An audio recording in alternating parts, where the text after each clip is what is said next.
Welcome to Worktapes. This is a podcast where we tear apart songs. Why was the song written? What's it about? What's the context and emotion behind it? Where were you at the time? What were you going through? How did certain lines come to you? What's the inspiration? How long did it take to write? I'm Brandon Carswell, and I'm fascinated with songwriting and how songs are built from the ground up. It's easy to hear a full production song on the radio and dismiss its origin story. I want to hear the rough draft of the song, or the work tape. I want to explore the very beginning of how songs that move us and make us move are born. Welcome to Worktapes, everyone. I'm Brandon. As usual, today is episode 50, which is pretty crazy. And so I did my best to make episode 50 a special one for me and for you, the listener, and hopefully for our guest. I am super excited about this one. This is my longtime friend, songwriter extraordinaire. Man, welcome, Abner Ramirez. Thank you. Brandon, 50. Episode 50. 50. That's huge, dude. Congratulations. Thank you. That takes a lot of patience, a lot of perseverance. I'm trying to think of another P word. Takes a lot of pepperonis. Pepperonis. There's a lot of pizzas so. that go into this. I agree. It is pizza night here at my house, so I do have pizza on the mind. Good. See? Episode 50. I didn't think I would. I didn't think I'd make it this far. Oh, bro, you're here. Congrats. You should be so proud of yourself. It's amazing. Fun. I enjoy doing it. I enjoy, I'm a song geek, much like everyone I interview. And yeah. So it's fun. Heck Whatever. Yeah, man.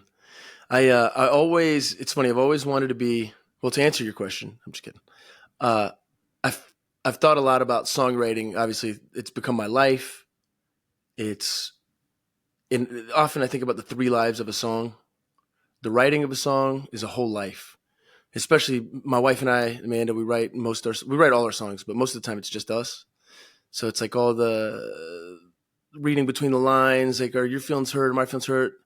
I really love this line. You don't seem to care about it. How do I take that away just for a second and make it better? So then pitch it to you again. Maybe you'll like it again.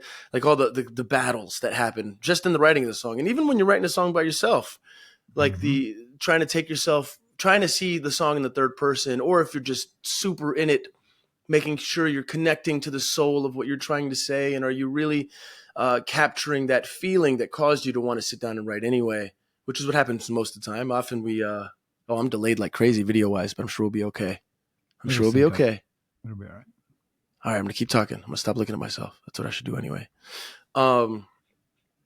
And the second life is the recording of the song. The third life, the performing of the song. And Amanda and I disagree on our favorite part of the life of a song.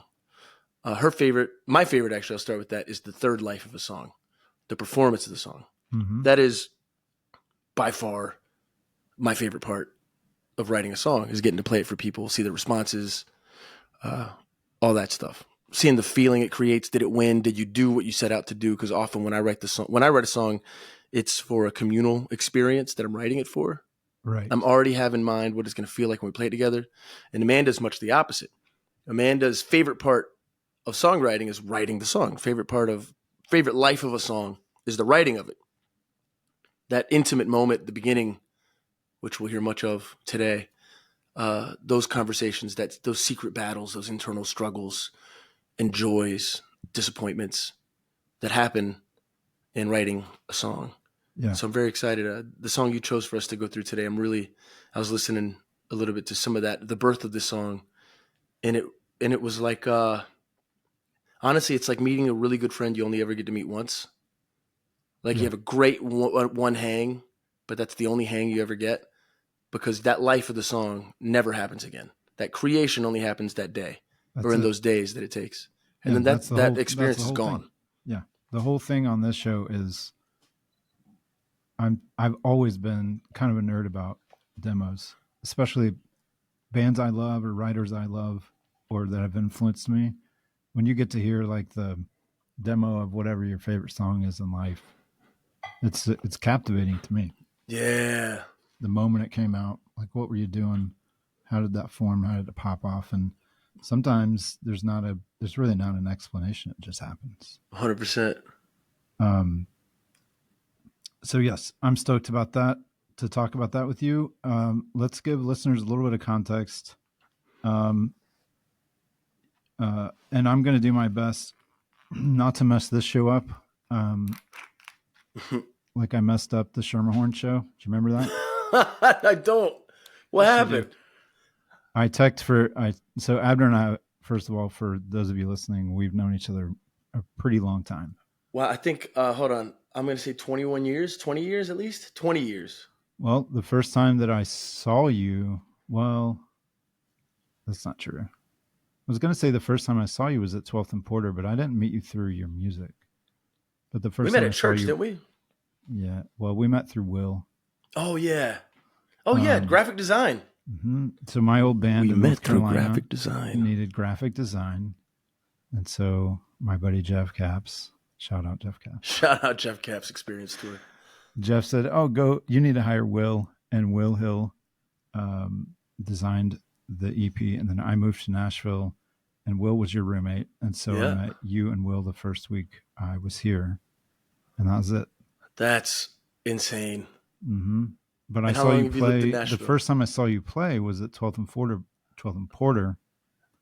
The first time I saw you play was at 12th and Porter, and you were solo. Yeah. Wow. So that was we just celebrated our 19 years of performing and being together, me and Amanda. Mm-hmm. October 1st, we officially started the band when we made out during When Harry Met Sally. That's great. Which was on TV. For those of you that are young enough to think that was in movie theaters. Great band story. How many bands can really say we started a band while we were making out? I think Oasis, probably the Beatles. All of them? But yes, I must. So that just gives you context. So Abner called me and said, "Hey, we need a tech for this Christmas show we're doing." And I came, and I had never guitar teched. And for those of you that don't know what that means you change strings, and I hand off guitars and switch guitars for Abner and make sure things like batteries are changed, which I didn't do. And and I really don't remember at all. You don't remember that? It's vague. I mean, I remember you teching. I have a vague recollection of something, but it certainly is not stuck with me. If you did a bad one job. Thing that I didn't do was change battery packs for wireless guitars, and of course they went out mid-show because we'd been rehearsing the day before. That's awesome. And so you guys had to kind of revert to telling jokes at the Schermerhorn instead of playing songs. That's every show. That's every show. So I changed all the batteries for this episode, and we're good. Yes. And so just to fast forward a notch, we played in those early days of Johnnyswim. We played a lot of shows together. We wrote some songs together. Do you remember playing Christopher Pizza? Do you remember that place? Yeah. That was on Demumbrian, right? Yeah. Heck yeah. So we go way back. Lots of history. A lot of stories we could unpack and laugh at. 100. But I was thinking this morning how fun it is to be an old friend and watch somebody go from the beginning of something that they're dreaming into where you are now with the band, going to some of those shows along the way, watching you guys play the Ryman and selling all these places out. And you're just like, hell yeah, man.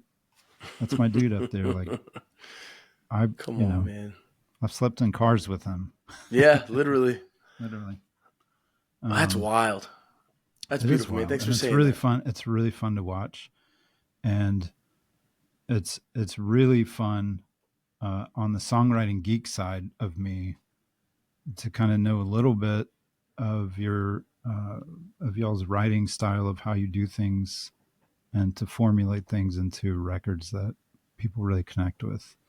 And the one thing I'll say about you specifically is your connection with people is like it's like no one I know. Mm. You walk into the room, and for example, I've gone to many. We've gone out together many times, Mm-hmm. and every time I always take note, whether there's a server, bartender, somebody walking around the room, passing out drinks, whatever. Abner stops and notices them and talks to them like they're a person, because they are. And I just love that about you. Abner will make you feel like you're the only person in a room of 500 people. Abner is good at making you feel seen. That's an easy way to say it. That's very kind of you, brother. I also say that just to say, when you go see the band live, that's exactly the feeling you get as an audience. That means the world, man, because that's really the goal. That's really the. Sorry to cut you off, but that's definitely. Yeah. If we had a written out thesis statement for what our hopes are as Johnnyswim to accomplish, we actually did for this album, for this new album that's coming out in February. On the inside of the vinyl, we just wrote kind of stream of consciousness. We hope this album does, and we hope. And it's really the truth for all the songs we write and all the performances we do is we hope you feel seen. We hope you feel a little less alone. We hope this world's a crazy place, man. There's so many narratives. There's so much to be afraid of. There's so much to be excited about. There's so many sources of dopamine, and almost all of them take you away from yourself. Almost all of them take you away from your own story, even though for all of us, we're the stars of our own story. It's oftentimes it removes us from ourselves. And we hope a little bit in our songs and a little bit in the time you spend with us in a show that you feel like we see you, that your story matters, that you feel a little less alone. Because gosh darn it, the older I get, the more I realize we feel how easy it is to feel isolated, even when surrounded by people. And sometimes, especially when you're surrounded by people. Yes. And surrounded by a lot of people. I love that. And I think you guys do an excellent job of Thanks, man. Making people feel seen, making your audience feel involved. That's always been something that's impressed me to watch you guys live. But you guys do that, and I'll stop doing this in a second. You have to. You guys do that anyway. I'm not gonna be able to get out the door. My head's huge. You do that anyway. If you're invited over for dinner at the Ramirez household, you are seen and heard and included. Yeah. And so what you're getting on stage is you're getting the real version. And if you're not, you're doing a great job lying. So either way, you're doing really good. Oh man, that just made my day. Can we do this every morning? Sure. Every morning. Every morning. All right. Let's get into not talking about me or you. I'm just kidding. Let's get into... Oh, wait. I was going to mention this. You and I wrote one song together. Yes. It's called All My Life. I'm going to try to release it this year. Yes. I haven't decided if I'm going to re-record it or not, because I already recorded it with my brother years ago, but I may just redo it. Bro, so I'm just amazing. putting that out there. It's going to be Brandon Carswell, Abner Ramirez. Heck yeah. Coming out. Have to. For it. Do you remember writing that song? No. Do you remember yesterday? I do. Yesterday's vague, but it's there somewhere. I could pick it up if I had to. We were in an apartment and we were drinking rum and orange juice. Yes. That may have assisted in the not remembering. Yes. But we recorded it, so whatever. Oh, that's awesome. I love that song. It turned out really great. Well, how's the chorus go? God, I almost have it.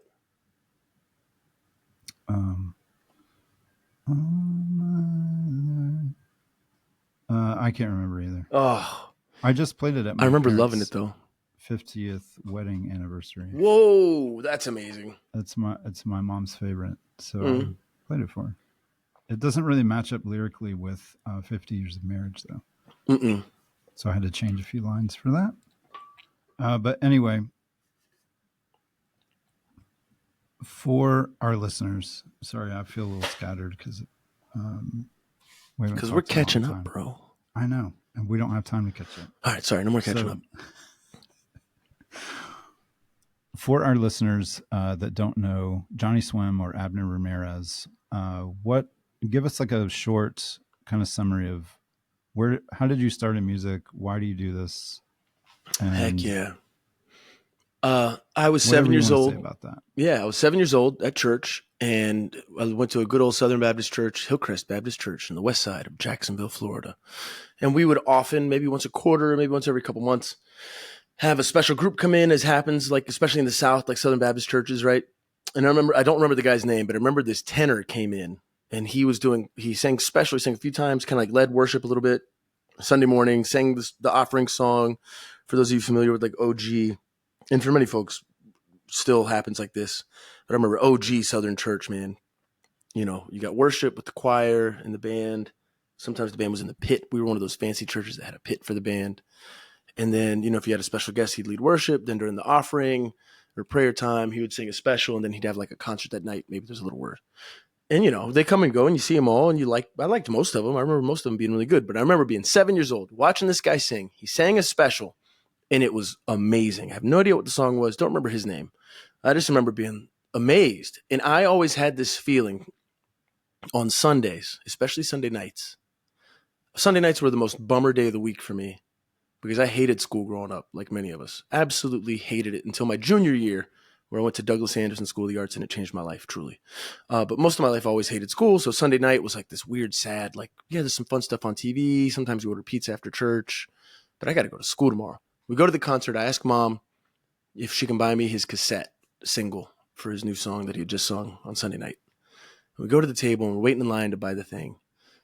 And as I'm waiting with Mom for our turn to, you know, get to the merch table, I say to her, I just can't believe this guy has to go back to work tomorrow. That he probably feels like I feel. Like Sunday night was cool, but tomorrow's like real life.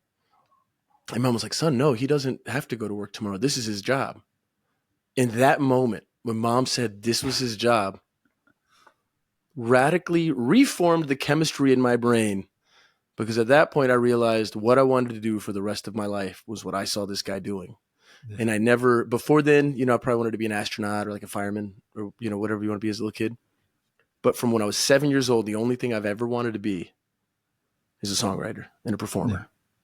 Yeah. Did you start writing that early? Yeah, I started writing right around then. We have a little Mom was a piano player. Before I was born, my dad was a pastor, and Mom was the choir director at the churches in Cuba that Dad was pastor at. And, you know, there, it's kind of like being on mission. Like Dad would be responsible for 3 churches, and he'd go and make kind of the circuit of the churches on a bicycle with my sisters. They were born in Cuba. I was born in the U.S. But my sisters, when they were little, they'd ride in the basket. One would be in the basket, a little 2-rider bicycle. One would be in the basket, and one Mom would carry, and they'd ride to church. Dad would preach, and Mom would lead worship at the piano. So Mom had we've always had a piano at the house. I have one behind me here that I really can't play. But I remember writing a song probably within months of that guy's concert that I still remember to this day. It's all the white keys in the key of C. You wash me whiter than snow. You pick me up when I am low. Lord, I thank you for saving my soul, 'cause you wash me whiter than snow. First song I ever wrote, I was 7 or 8. Still remember it. Nice. Because I think that worked with the magic too. Like, it's like seeing, I don't know what it's like. You see the magic happen. You're like, and then Mom saying, no, that's his job. And immediately connecting to that feeling, I want to do that forever. Like, all right, how do you make the how do I experience that magic? And you just sit at an instrument and you play and you sing. Yeah. And hopefully something that you remember comes out. Yeah, that it's funny. That was a radical time in my life, because it really set the stage for everything. I wonder what would have happened if I didn't have that conversation, if that guy didn't come to church or whatever. Yeah. Yeah, that's super interesting. And then, so you would have started writing those songs as a kid. And of course, as kids, we don't know what we're going to do with those kinds of things. But I assume probably in your teenage years, did you start bands, or what was the development? Yeah, man, I grew up playing violin in orchestra. So from the time I was 9, I started playing violin. So I'd play at church, play in the youth band when I was a teenager. My junior year of high school, I transferred to an art school where I was, my main focus was instrumental music, was violin.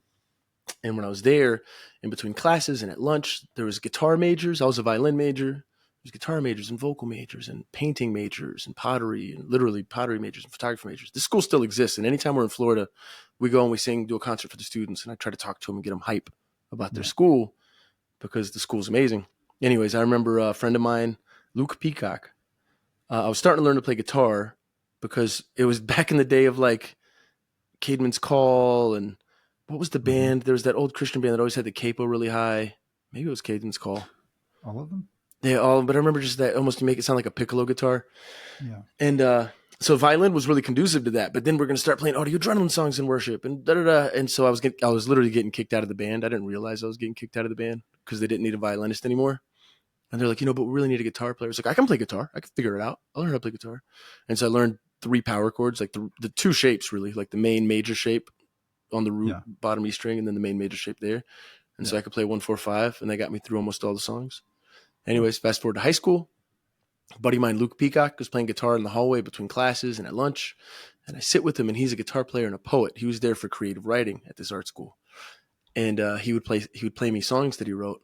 And I would go home and play guitar and learn how to play a little better at acoustic. And I started bringing my guitar to school and in between classes, and it turned into skipping classes, and it turned into spending our entire lunchtime in the hallway, just me and Luke Peacock playing guitar and like singing each other. Almost what happens in Nashville, what I took for granted, I think, in Nashville, is everybody's so talented. Songwriters are absolutely everywhere.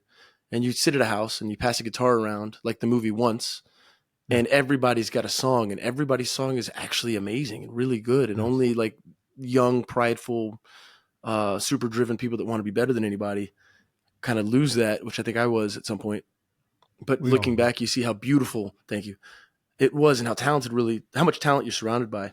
But yeah, that was when it really connected for me in a practical sense, was my junior year of high school. Yeah. So let's fast forward real quick to how Amanda changed things musically for you, obviously in every way for you. Big time. But I think I remember y'all met because of songs. Yeah. Well, so Amanda's my wife, my writing partner. We're Johnnyswim is a duo. It's just me and her. And I saw her at church one day. I know this isn't a romantic podcast, but I saw her at church one day. I was sitting next to a girl I was dating.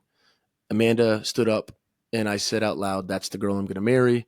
I got broken up with in that moment, and I never dated anybody ever again until Amanda. Not what you're supposed to say. Not what you're supposed to say to your girlfriend. Even just disrespectful. That was just a terrible. I don't know what was happening. It was clearly connected to the eternal for a second. And I was always a pessimist about love at first sight, the one, all that stuff, until I saw Amanda. And I literally didn't date anybody. I got broken up with at church because I said, Amanda's the girl I'm going to marry. And I went the next 4 years, never dated anybody. That's probably around the time we met, until I met Amanda at a coffee shop in Nashville. She was living in New York as a model. Her family was in Nashville. She was visiting for Easter. I invited her. I saw her at a coffee shop. A mutual friend of ours, Matt Carney, knew Amanda, introduced me to her. Matt was my roommate at the time. I talked to Amanda a little bit, invited her to a show at 12th and Porter. And I was so nervous that she was there. That 12th and Porter back in the day used to have, I don't know what it's like. I think it's closed now, but it used to have a pizza spot next, like in the middle. There was the little venue, the pizza spot in the middle, and then the big venue. Yep. So I was opening for somebody, played the big venue, just sitting on a stool playing guitar. Will Hill actually just sent me a video of this performance, which is crazy. So I could get it to you if you want it. But played a song. It might even been the holidays. I don't even remember. I think it was around Easter though. And then instead of just walking off the stage like you do after performing at 12th and Porter and like saying hi to everybody and talking, hanging out, I was so nervous. I went backstage, which didn't really exist, but I cut through the kitchen to the pizza place and just sat at the bar at the pizza place, just overwhelmed with nerves that Amanda Sudano was watching me sing. Yeah. And next thing I knew, she came and sat next to me. Like she was looking for me and came and sat next to me. And she's like, "So what are you doing with this music thing?" And at the time I was probably like 20, I think. I don't really know. What is age? What is time? I was probably 21. And at 18, I'd had a really bad experience in Nashville where I'd signed a record deal and it went south. I signed a publishing deal, like all to the same people, like OG 360. They owned my life. They gave me my first guitar that I owned. I'd always borrowed guitars. And then later they were suing me and we were in litigation. And it was just kind of a wild. Just normal business practice. Yeah, it was horrible. Unfortunately, it is not a unique story. And so I had officially, and in my heart, had decided I was never going to pursue music as a career. I would find something else to do, but I would always write songs because I loved them. And she was like, and I'd committed to it, and I'd argued with people about it. I'm done. I'd had a bad experience, blah, blah, blah. And Amanda said to me, "So what are you doing with this music thing?" I was like, nothing. And she said, that's stupid. We should write. And her being the most beautiful person I'd ever seen in my entire life, and still the most beautiful person I've ever seen in my entire life, if she said we should go watch old paint chip off of a wall, I would say absolutely yes. Mm-hmm. She happened to say, let's go write songs, which is the thing I enjoy most in life. And at the time. And we did, and the rest kind of became history. We became songwriting partners. We started writing songs together first, even performing together first, and then we made out. And that was when we said, okay, this band. One thing that changed in the way I write songs, one thing that I think is unique. Everybody brings kind of their unique perspective to life, to your work, to whatever it is you do. I find that in artistic endeavors, who you are and what you've experienced in your life comes out whether you want it to or not. It's like being at therapy. When our parents died, when my dad died and Amanda's mom died, we wrote songs that revealed to us more about how we felt about their passing than we even had ever said out loud or admitted to ourselves in the most quiet part of our minds. We didn't know it was there. But the magic of songwriting is that you reach into what seems like an abyss, and you reach into this thing like a magic hat, I guess, and you reach into nothing and you pull out something. But ultimately what you're reaching into, I think, is a mix of, honestly, I believe there's part of heaven, part of the eternal, heaven's kind of a ridiculous word, but I think you reach beyond the physical realm when you create artistically. I think you speak with the universe, whether you know it or not. You commune with the universe and you pull from this place of which all things were created to create this little nugget, this little song. But often with that eternal, as you pull back from the universe and draw back from it what you can, you also pull from the depths of your soul if you're doing it right. And it doesn't take work. It just takes availability. And you end up being more honest than you ever intended to be. You end up discovering things about yourself. You end up discovering things about the way you think, how you feel about stuff, what your hurt looks like, what that hurt's actually doing to you, what you think about yourself. You see all those things, right? For me, I write, and I tend to enjoy writing most when you write like a hurricane. Let's feel as much as possible, and let's just freaking go. Wow, just words, songs. I hope everybody's getting this. Let's write down as many things as we can. Overthink it. Ooh, just fly. Go. I want to feel. And then if the words make sense, good. If not, I don't care. I felt it, and I know it's true in its own way because I felt so much in that moment. And Amanda writes like a tactician. Amanda writes like a poet. Amanda writes quietly. And in the opposite of a storm, she finds the peace. And she writes, maybe lyrics first, I guess is the easy way to say it. And I write kind of sounds first. Like I'll strum some chords and I will almost shout syllables. And some words come out cool, and I'll find those words and maybe write lyrics around the words that felt cool to say. Right. Where Amanda will just decisively, like an arrow hitting a bullseye. She knows exactly where this is going. And the work then becomes slowly, meticulously, patiently whittling that arrow, the direction. Which way is the wind coming from? Okay, I'm gonna have to change a little bit of how I'm shooting this. And I'm producing lots of wind all the time, if we're gonna stick with that metaphor. So she'll, as a tactician, maybe move, or she'll ask me to change my perspective. Not perspective, but all right, calm down, stop for a second. And it's yeah. And you guys I assume you're good at that at this point. Man, being able to go. We're practiced. Was it ever a fight? It was like, hey, you need to settle down, and hey, you need to speed up. Yeah. It actually still happens. It's like, because it hurts my feelings, right? Like I feel like I might be 41, but I'm still freaking 12 sometimes. I think can be said of every man. Actually, to your point, because what you said about songs earlier, you're pulling from the depths of your soul here. Yeah. And if somebody in the co-writing is like that, it's like you can feel very exposed in a co-write. Yeah. Because you're going, let me pull these lines from somewhere deep within me to get a song with you, whether you're my wife or you're just somebody I'm co-writing and I just met. I've got to figure out how to be honest enough to give you these lines and hope you're not going to say, are you okay? Yeah. And she's my wife, right? And even when she was my girlfriend, there's a freedom to be like, I don't know. Or I'll say something random. I'm literally just making up words here, but Michigan ice cream cones. Oh, Michigan ice cream cones, babe. Right? Like, you think about it, like the coolness of Michigan. It doesn't make sense. It's cold outside, but we're having ice cream cones anyway. Oh, isn't it just beautiful? That's got to be the hook right here in this verse. She's like, I mean, no, I don't like it. And that kind of, or she won't be as, or it's not even that. She won't even have to say, I don't like it. She just has to be not as excited about it as I am, and I'll be bummed out. And so I think the real work hasn't been figuring out how to work together, but it's been feeling how to be a grown up for me. Yeah. To not to protect my feelings, but to allow my feelings to get hurt, but to move forward anyway. Yeah. And there's a few things you do, right? One is like, okay, not now. It's kind of like what people say about prayer. The answer could be yes, no, or maybe, or whatever, not now. Like sometimes she is stoked with me. We have songs that we've both been like fired up about and just happened all at once. Right. There's been songs where I've just had to walk away at that time.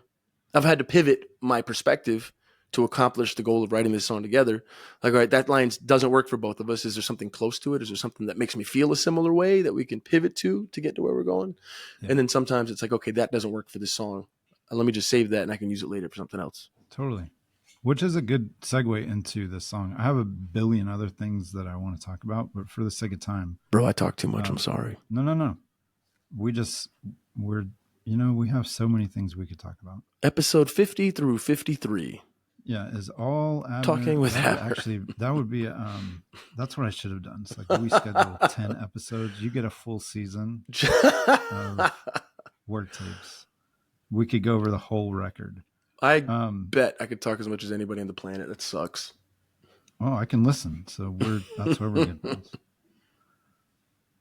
But yeah, that's a good segue into the song we're going to talk about, which is called Moonlight, because this song definitely has some dichotomy. Is that the right word? I want to say? Like it kind of goes back and forth. It feels like a conversation between whoever it's about or whatever the story is. So I do have some questions on this song, but why don't you start off with just telling us where it initially came from. Yes. The first spark. This is one of my favorite songwriting stories of any song we've ever written. A lot of times we write, like we have a song called Home that bought us this house. That song kind of came out of a frustrated day of bad songwriting. We were writing with our friend Britton. We'd started a million ideas, but never committed to any of them. Had no finished songs after like 7 hours of writing. And as we're all just about to go our own ways, go get dinner, I was like, screw it, let's just write something. And we wrote something as a joke, and it became the biggest song in our life, right? There's songs that happen like that, and then there's songs that happen like this one. This song was a very specific scenario that that had nothing to do with us. And we wanted to affect the outcome of this scenario by writing a song about it, and in the song, giving it a very decisive outcome. So here's the scenario. Two friends of ours. Our house is always kind of the hang house. Today's Friday, it's pizza night. I will literally finish this podcast and start making dough for pizza tonight. Literally. I'll spend... Not money dough. Not money dough, like pizza dough. I'll spend the next 9 hours of the day literally making pizza after this. That's amazing. And people come over. It's packed. People are always here, yada, yada. Two of our very dear friends, they're at the house all the time. I won't say their names, but they're here. They're still here all the time. Used to be here almost every day. They're friends too. They're both single, and they're good friends. They end up at a wedding as friends together. Nothing romantic happening whatsoever. But they're at the wedding. Wedding vibes are happening. Things are romantic and sweet. They end up kissing after the wedding. Mm-hmm. After that day, the female regretted it. The male did not regret it. Was like, I've always wanted that to happen. She's like, oh, I was just kind of in the moment. That was a mistake. Da, da, da, da. And we really wanted them to get together because it would just be perfect. Like, we got this great little friend group. Don't bring in a stranger. Like, why don't y'all just like find each other in the friend group? Wouldn't that be perfect?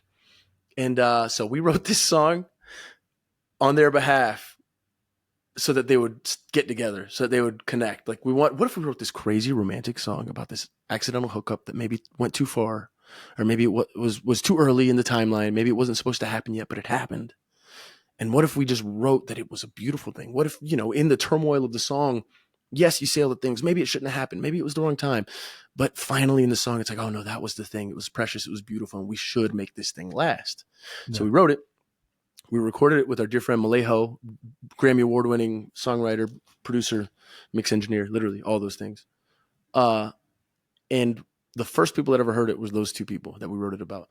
We invited them to the studio one night at like 11 o'clock at night at Malay's studio. Malay used to have this place at Larrabee in LA that was like, it felt like this. Actually, this room's modeled after his studio in a way. It felt like a living room, but everything was accessible. Mm-hmm. Everything was already pre-mic'd. You could sit down anywhere and just start tracking. So they came, sat on the couch, and we played the song for them. And halfway through, the female looks at us and goes, no, is this song about us? I was like, yeah, just listen. And so the dude's trying to like scoot in a little closer because like he's getting it. Like, okay, yeah. And they did not end up together. It did not work. I think it had the opposite effect for her. I think she was like, screw this. No, you're not making us get together. I know what you're trying to do. That's the worst story I've ever heard. It's supposed to end.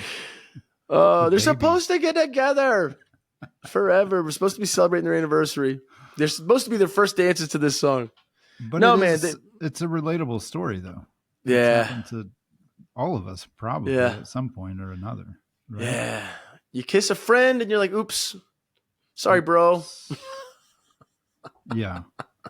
Well, I mean, that really tears apart most of the questions I had about the song because, I'm going to get too existential about it. Yes. But I do think it's, as you do, as a listener, songs are magical in the way of they can mean whatever you want them to mean for you. Yeah. And so sometimes, and I'm not saying this is the case with this one, but sometimes the actual story is like deflating what you have built up in your mind about this song.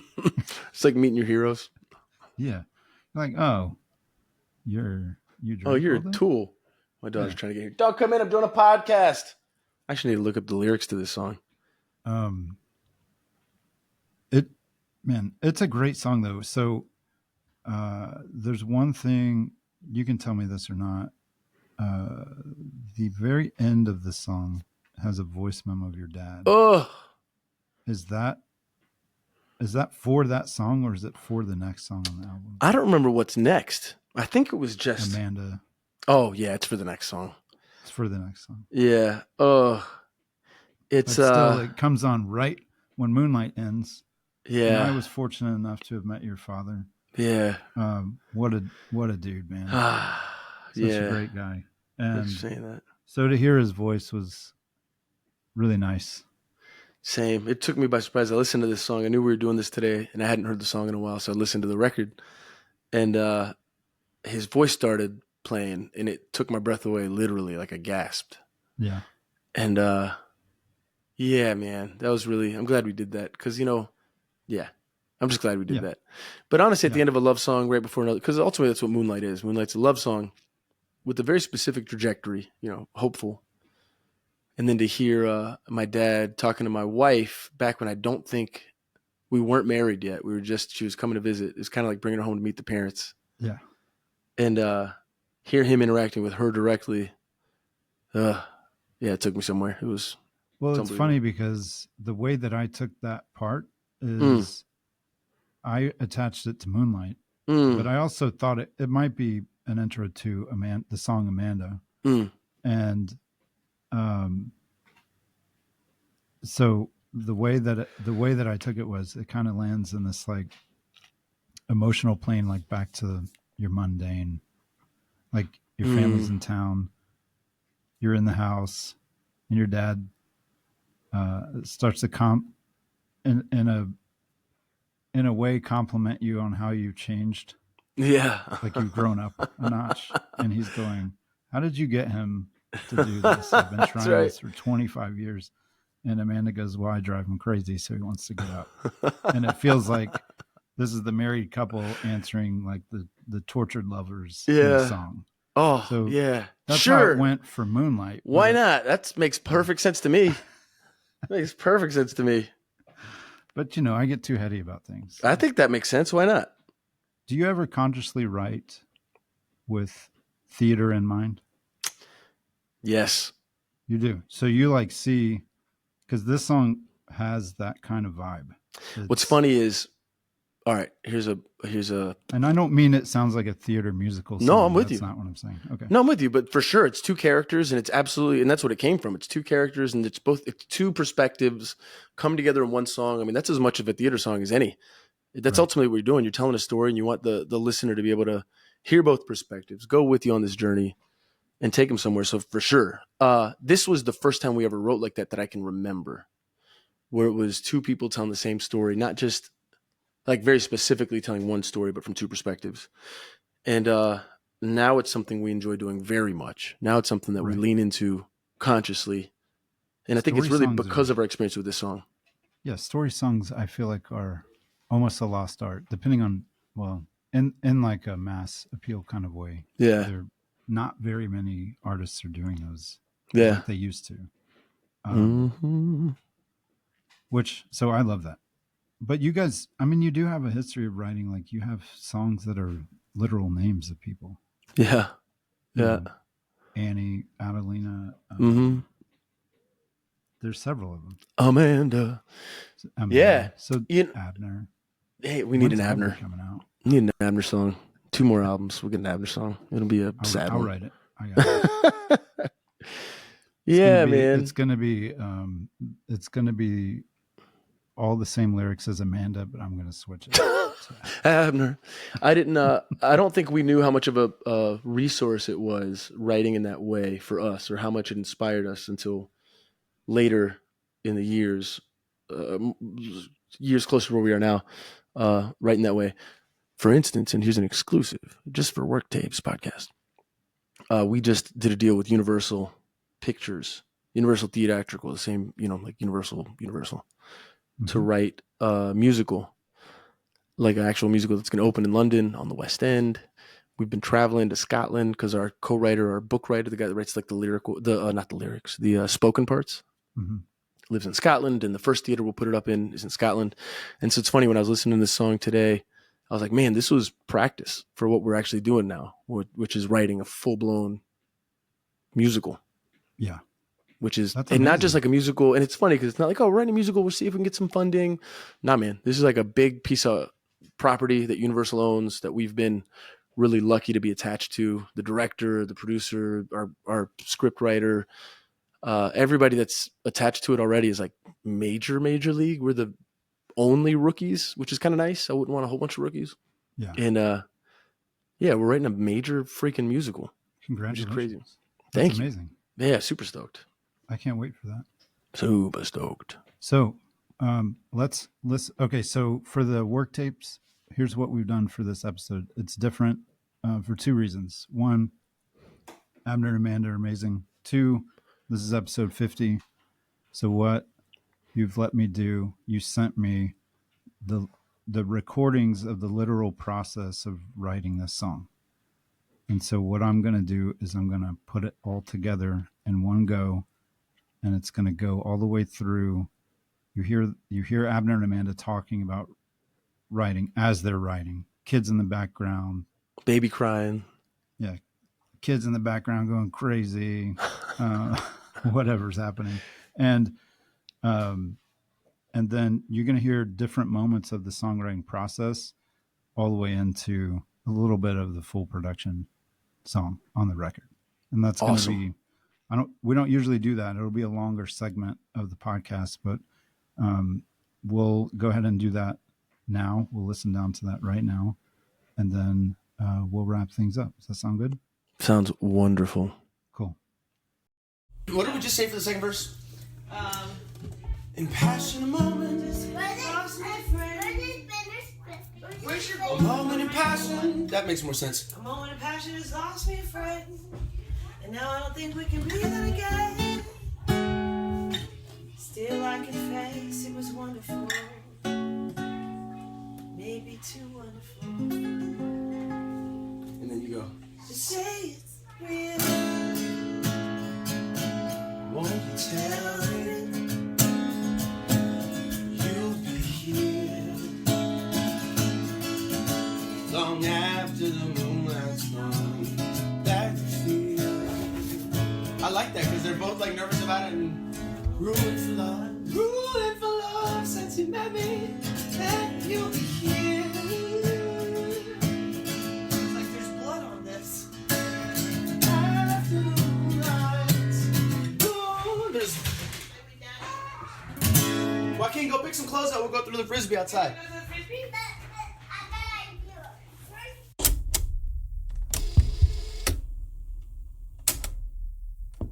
Regret. Like he doesn't regret it, but he has to like figure out a way to like. I love that. Do you look down and regret that that's recorded? That you're gonna have to hear your speaking voice? You tell me. Am I? No, you look down and that's the way I feel whenever No. I talk real passionately about a lyric and look down and it's already recorded. I'm like, oh crap. No, I never thought about that. How many moons must I wait here to get lost in a love I must learn to forget, to regret? Either way. Always knew But it'd regret. be wonderful. Regret's better. Yeah. And it was wonderful. Oh, live? Oh.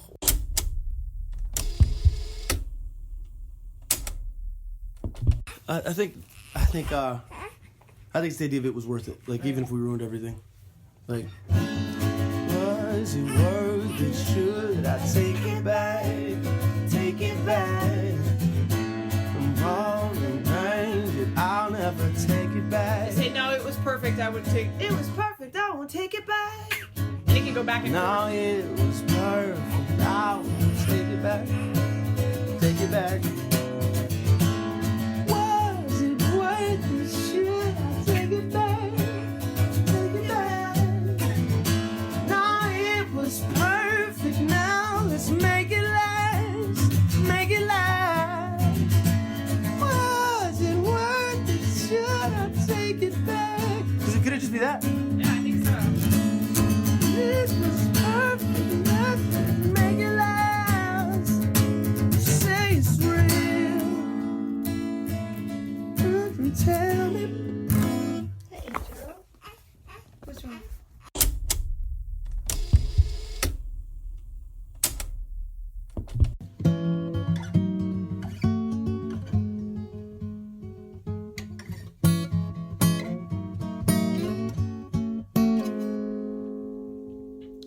How many moons must I wait here to get lost in a love I must learn to regret? Always knew it'd be wonderful, and it was wonderful. Just say it's real. Won't you tell me? You'll be here long after the moonlight's gone. That you feel ruined for love since you met me. You'll be here long after the moonlight's gone.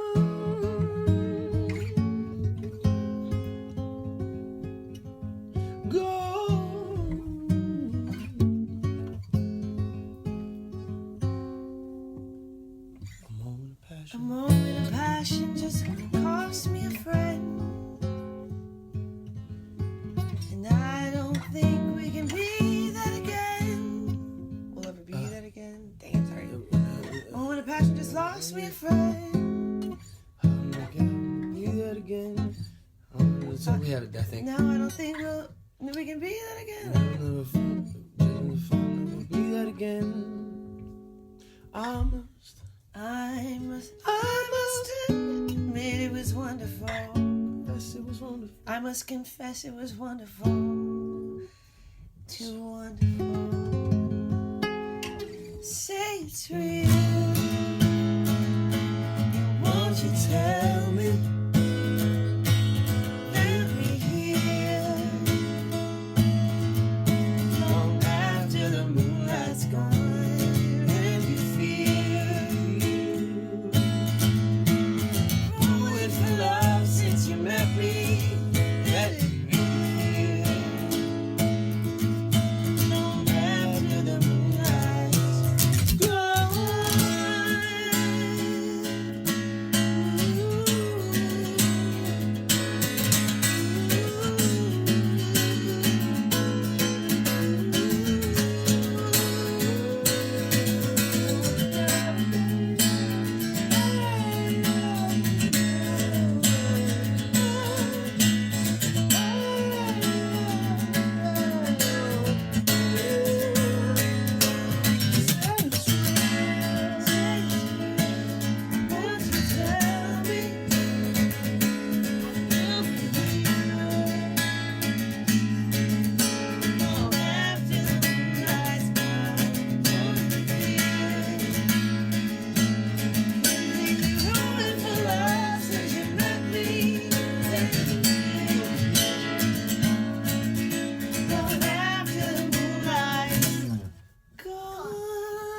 you say?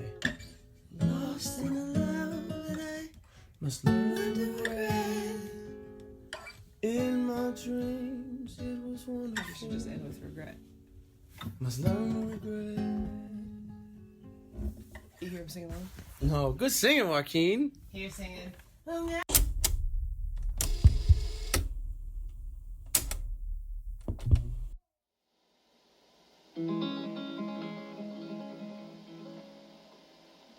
How many moons did I wait here to get lost in a love I must learn to regret? Always knew it'd be wonderful, and it was wonderful.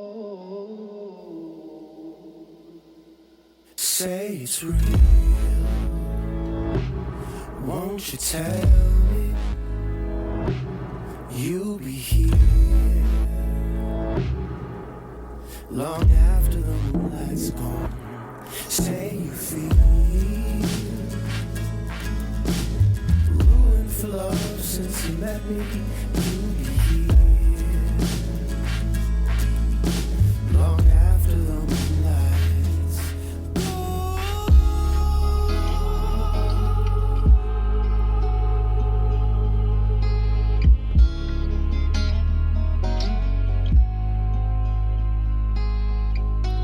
A moment of passion just cost me a friend.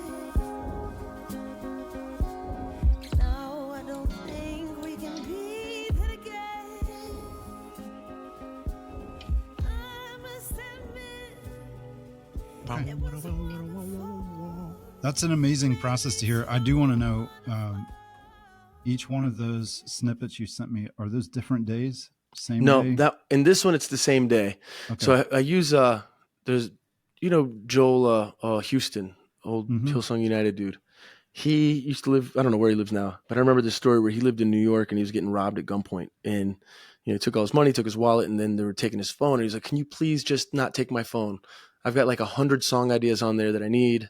I need my phone, please." And he like risked his life to try to keep his phone. I don't ultimately don't know if he got to keep his phone or not. Wow. But I remember that feeling as a songwriter, like you got voice memos, you got all this stuff. And because of that, I started using, this is not a pitch for Evernote, but because of that, I started using Evernote because it saves everything to the cloud. And even now, voice notes, voice memos, all saved to the cloud. But at the time, that was the only service that I knew of that could do that. Yes. And so in Evernote, it looks like a Word document essentially, but you can add audio and whatever you want. For us, for our purposes, we'll just interject audio. So I can just hit record, type out lyrics as we have them, or maybe a concept or, a picture of my notebook with a bunch of ideas, and then sing a bit. And so in this one, that's I sent you all the audio files from our Evernote for this song where we had written down the idea above it. And then as we got inspired, we would just hit record as melodies came or lyrics or whatever. And so there's these 4 or 5 like segments. And then ultimately the last one's just a full demo of the song Right. before going to the studio. Man, it's so cool to hear it down. It's so, I'm proud of you guys for being able to write songs with your kids around, because I know how nuts that can be to be trying to think creatively while your kids need something. Yeah. I'm not good at that. I've done it when they were really little. I could do it, but nowadays it's like, no, I can't do that. I have to be alone. Yeah. Be alone. But I love that. I love hearing that, and I think the listener, like your fans, will love hearing that. It just goes to it proves what I mentioned before. Abner and Amanda are the real deal. Mm. There's never like, okay, I need to turn show version of me on now. Right. You might change your clothes, hopefully, but that's about it. You get the real deal with them. And that's what's so special about these work tapes. Your son is literally singing with you in the background while you're writing this song. That's wonderful. We always say, there's a difference between cooking French food and cooking Italian food. Like French food is meticulous to the T. Everything needs to be separated. The oven. I mean, they even have like steam ovens in France, right? Like everything is very meticulous. That you measure everything to the gram. Everything is exactly separated, exactly measured, and then put together at the exact right time, at the exact right temperature. When you're cooking Italian food, you ultimately, this is brushing with broad strokes. You trust the ingredients more than the process. I make sure I got really good ripe tomatoes that are perfect from the garden, great basil. I get the best cheese. I'm going to make these noodles from Double O, or I'm going to make, I'm going to hand make, and then the process is less important than the procedure is less important than what you're putting in it, the ingredients. Mm-hmm. And so you can kind of just put it in the pot, and then you'll figure out at some point you need more salt. So let's add some salt. Oh, maybe it needs a little more basil, whatever. You're doing the thing. And we always say that our whole life is Italian cooking, not French cooking. And that's true for our songwriting process as well. Well, it makes for a good life and a good song, and good songs, good records. This song for our listeners is called Moonlight again, and it's on the record also called Moonlight. That was put out in 2019.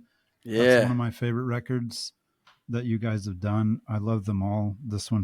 That record hit me just because it was a little on the nose emotionally for that time of my life. And so that's also a part of the reason I hate it. That's why I love it also. Oh, no doubt. Because it gets you. It gets you.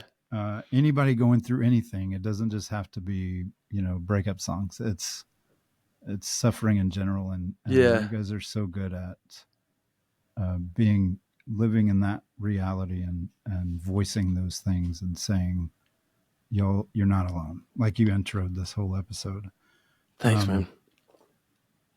So thank you for being here. Thanks for doing this and setting it up. Like we've mentioned 12 times, we could just keep going. Literally could. We could literally never stop. So you mentioned the theater or the writing you're doing with Universal. What are you doing next? You got a record coming out? Tour? Yeah, man. We're putting out songs every month right now. I don't know when this TV episode shows, comes out. books, Yeah, we got TV shows on HBO. Yeah, it's actually really cool. We've got a book out. Amanda's working on a cookbook now, which is really cool. And that'll just be her thing, which is better for everyone because she's the master chef in the house, really. I just pretend. But yeah, you can see our cooking show on HBO. We got a new album coming out that I'm really excited about. It's been a significant kind of season for us when we've written this new album. I've never dealt with depression. Depression always kind of seemed like motion sickness to me. Like it's something I never experienced, so I didn't really understand that it was even real. It was easy for me to say things to people with motion sickness like, just get over it, man. And so in my mind, I would think about people struggling with depression in any level and being like, oh man, come on, just be happier. As if that's helpful. And in the season we started writing the songs for this current album that's coming out in February, I was struggling with depression for the first time ever. And it was radical. It was radical because it's something I didn't understand its existence. Mm-hmm. And then to be experiencing it was, it felt insurmountable. It felt like drowning every day. It felt like being paralyzed. It felt, it was more than sad. It was horrific when I first was dealing with it. And since, I started getting healthy physically, started going to therapy, started going to counseling, like all these, inside out kind of things. I lost 50 pounds, not that the weight was doing it, but there was certainly something going on the inside that has been reflected. The change has been reflected on the outside as well in my life. And so many of these songs, the first half of the album that's coming out, the album's called When the War is Over, deals a lot with my struggle with and through depression. And the second half of the album, not even half because they're intermixed, but the second set of songs we wrote for the album dealt with Amanda's lingering long COVID sicknesses, chronic fatigue, chronic illness, not fatigue, chronic illness, and kind of becoming in our own ways, dealing with becoming people that we didn't think we ever would be and fighting struggles we never thought we'd have to fight. And so I think this new album, When the War is Over, more than any album we've ever written, is written specifically for a purpose. One, for specific purposes. One was there are journal entries through our struggle for sure. And two, the hope is for people struggling with things that seem insurmountable to know that they're not the only ones being squashed by the mountain. They're not the only ones feeling crushed. And hopefully not just feel less alone, but hopefully see a glimmer of hope in all those feelings. To see light where we have seen light, to see fresh air, fresh breath where we have found fresh air in the most unlikely of times, unlikely of circumstances. And yeah, man, it's I think songwriting has saved my life.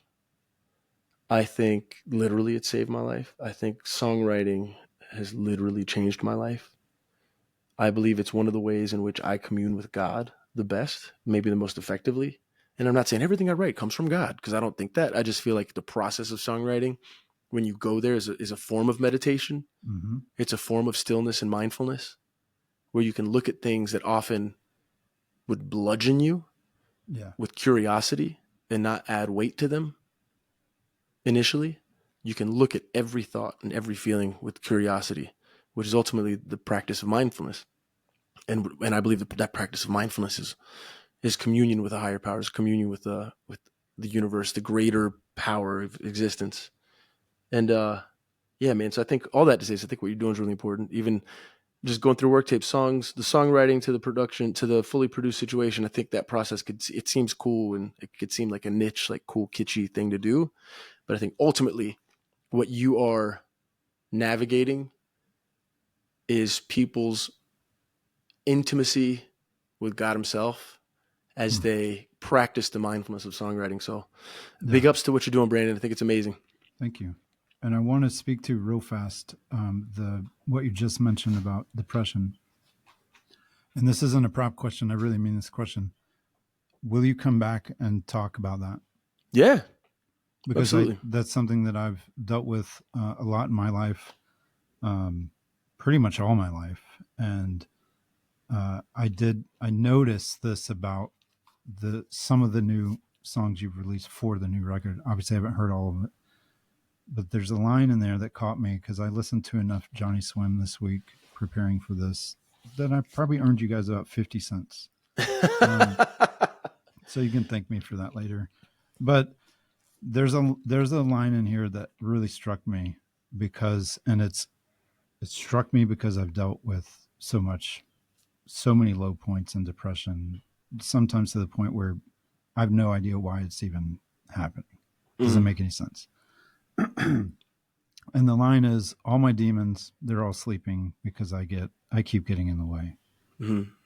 And that's just like such a huge line. And that's going to be a setup for what I hope we can get into the next time. Absolutely. It'll be heavier content, Absolutely. but I think it's important if you're willing to do it.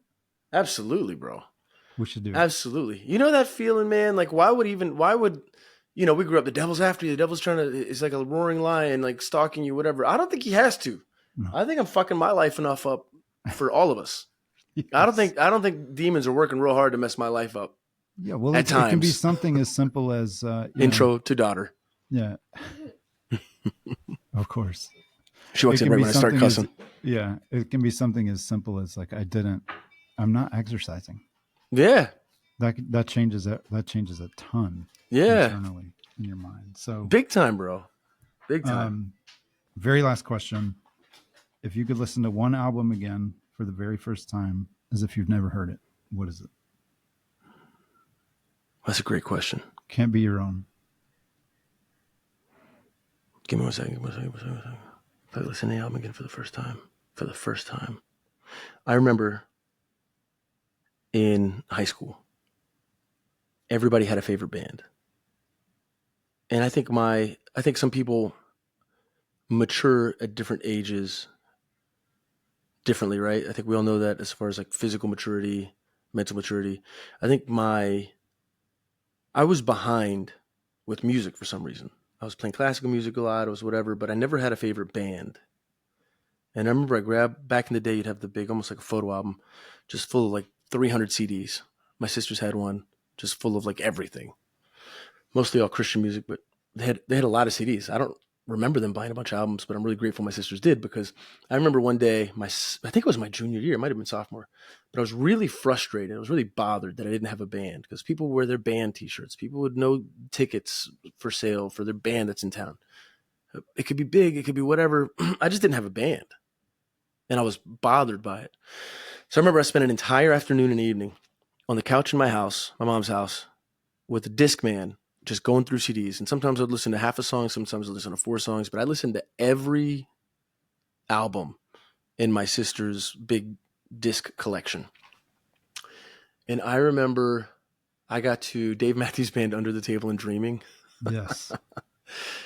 And feeling like my brain woke up and just feeling like, oh man, yes. And in that moment, they became my band. That's my band. That's awesome. If I could go back to any album and listen to it for the first time that I'd never heard it again, it'd probably be Dave Matthews, Under the Table and Dreaming. That's a great record. That's fantastic. Heck yeah. That's a great answer. I love that. Yes. So we're here for Abner, thank you. Bro, Brandon, thank you, man. Let's talk for another hour. I want to bad. We can, but you got to go make pizza, so I can't. I do, and I got to go to the deli and pick up the salamis. The salamis. Luna's my 6-year-old has 6 girls coming over today to spend the day doing arts and crafts and swimming. So I'm going to be hosting a legion of little girls. Starting in 30 minutes. That's stressful to think about. That's so fun. When does your tour start? We're doing spot dates right now. We're doing a Christmas tour in December, and then tickets are on sale for our spring tour of March 2025. Then we're doing a European tour in the summer, and then we're doing another American tour in the fall of 2025. So we'll be on the road a bunch. 2025, come see us. Also, we're releasing a version of Fairy Tale in New York in November, which I'm really excited about. Also, episode 50 of Worktapes. See what I'm saying? Episode 50 of Worktapes. Let's go. Oh, that's a great poster. That's the Ryman, right? 2016. Was that the first Ryman? Might have been. I don't remember. Might have been. We stopped autographing those a long time ago. I know it was the first one that they took the floor out. Oh, wow. Yeah. I do remember that. Dang. Anyway. You guys played the first show with the new floor. Dang. That's kind of crazy. Yeah. Because of the flood? Why do I remember that? No. Was it because of the flood or because of the... 5,000 years old, so... Yeah, that's true. They have one part of it at the very front center that's the old stage. Oh, gee. It's the only part that will fall through. Brandon Carswell, this is the best part of my day, unless I make out with my wife later. Yes, obviously. I love you guys, bro. Tell Amanda I said hi, and she says hello for sure. I'm serious about doing another one. Done. I'm in. We'll figure it out. Love you, bro. Worktapes is produced by me, Brandon Carswell. This episode was filmed and edited by Sean Carswell. Don't forget to like and subscribe everywhere you listen to Worktapes.